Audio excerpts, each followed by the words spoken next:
Hot take coming into you right now. What if Christians believed in the power of prayer as much as non-Christians did? Don't know what I'm talking about? Do I have a story for you? Let's lean in and learn together.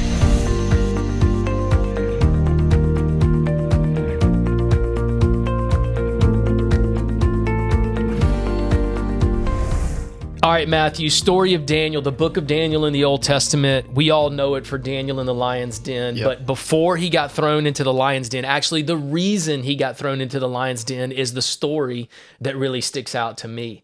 In Daniel chapter 6, the enemies of Daniel and ultimately the enemies of God see Daniel and they're frustrated at him because everything the dude touches is turning to gold. Yeah.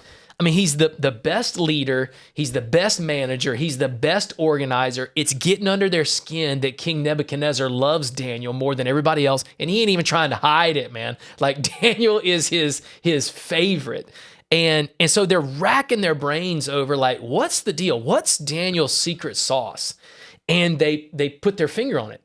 They realize, they believe that it's Daniel's relationship with God that gives him all of its power. Because in Daniel chapter 6, verse 2, here's the observations that they made about Daniel. They said Daniel was handling the government affairs, doing everything that he could to do it the right way. And he said they could not find any criticism or condemnation about him. And here's what they said. Daniel is faithful, always responsible, and completely trustworthy. Man, don't we wish? You know that fired them up. Like that chapped them. And so here's what it says. Our only chance of finding grounds for accusing Daniel will be in connecting with the rules of his religion. Here's what they said. If we can disconnect Daniel from God, then I bet his life falls apart. Mm-hmm. I bet that's where his power comes from. And so these dudes knew that Daniel prayed 3 times a day, every day. So later in chapter 6, they're buttering up King Nebuchadnezzar, and they come up to him and say, King, this is what we want you to do.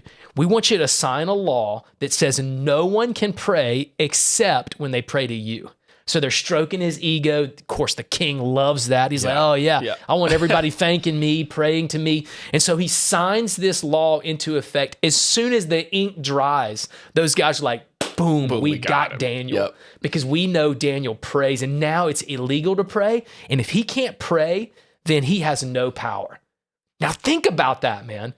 People that didn't love God looked at Daniel and said, if I can keep you from praying, you won't have any power. Mm-hmm.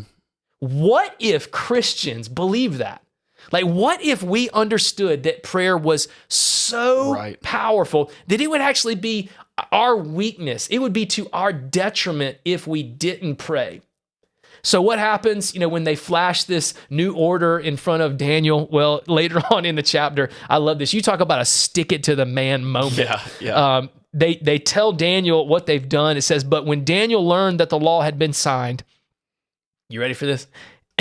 He went home and knelt down as usual in his upstairs room. You ready for this mic drop? Yeah. With the windows open towards Jerusalem. Yeah. He said, man, not only am I going to pray, I'm going to throw these windows open so that y'all can see that I'm sticking it to the man. I love that about Daniel. I see your prohibition on prayer, and I raise you a windows open on my face before God, yelling out in prayer. I love it. Where everyone can hear it. What a boss. Oh, man, I love that. But, I mean, that got him into trouble, right? Because this is, as you said, this is that famous story, Daniel in the lion's den, where he gets thrown into a den of hungry lions because he breaks the law, which is this law about prayer in Daniel chapter 6, where it says you cannot pray unless you're praying to the king. And so it got him in trouble. I mean, prayer got him in trouble. But at the same time, prayer is what gets him out of trouble. Out of trouble, yep. It's what's so cool about this story is because he said, I'm just going to keep praying knowing that if I get thrown into prison, so be it, because I'm going to do what God wants me to do and then trust him on the other side with the results. Because sometimes we know that sometimes God puts us in tough situations and gives difficult circumstances to us so that we will pray and find him faithful and get out of it through prayer and get through it. Not even just out of it, sometimes just get through it because of prayer. I think that's an incredibly important thing to think about in Daniel 6, that prayer got him in trouble, but then prayer got him out of trouble. I thought that was important to see how sometimes God just wants to teach us about his sovereignty, teach us about how he can shut the mouths of lions, teach us about how he can do things that other people think are impossible. And then even more than that, on top of it all, he ends up getting all the praise, because King Darius looks at all he realizes what goes on, mind blown, and he's like, all right, now new order.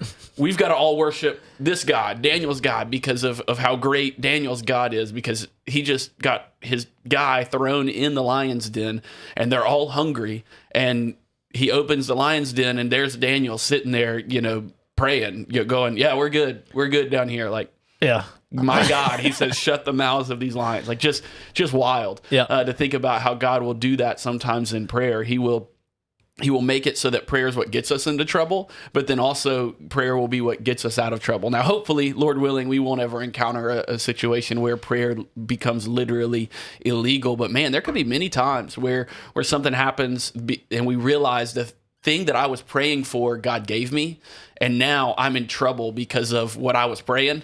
And now, all because of that, I've got to pray some more and see how God's going to work to get me out of it. Because we know if God's getting us into it, we're going to get through it with God's help and God's power. As you said, this is where Daniel's power came from. I think about how so many times when something bad happens, you hear people who are not religious, not Christians, they may be spiritual at best, and what are they asking for? Thoughts and prayers. Yep. It's like, oh, so now we're believing in the power of prayer. But Christians, man, we could learn from that. Like sometimes we think that prayer is just like a helpful dessert on top of our spiritual life, and not the essential meat of what it means to be a follower of Jesus. And so I think that's incredibly important to think about, that man, sometimes our power that we think like, oh, I'm just good. I for some reason I get through life. For some reason good things happen. For some reason, when what we don't realize is connected directly to the power of prayer. So I think that's a great question to pose, and hopefully a great question that we tried to answer a little bit of. Yeah, when I think about what Daniel did here, it's kind of a gut check for me, because how often do I give up on prayer? Man, I will get discouraged and stop praying if the answer doesn't come fast enough, if I don't like the answer, if I don't have time, if it's inconvenient. There are so many times that I've thrown in the towel on prayer, but yet Daniel is told it's illegal and there's going to be huge ramifications. You're going to get thrown in the lion's den if you continue to pray. Right. And so you have to stop. And Daniel was like, all right, bet. Like, let's see what happens. He throws those windows up. And I'm challenged by that, because I'm just like, man, what if during the times in my life where I was discouraged, where I wanted to give up, and so much less pressure than what Daniel was facing, what if I just embraced what Daniel obviously believed and what these non-godly men believed, that there is absolutely power in prayer? Yeah. How would that shape your 21 days? How would that shape your prayers and your interaction with God if you realized that prayer was so powerful that it's connected to the success of every area of your life? Success in your marriage, success in your relationships, success obviously in your relationship with God, success in your business.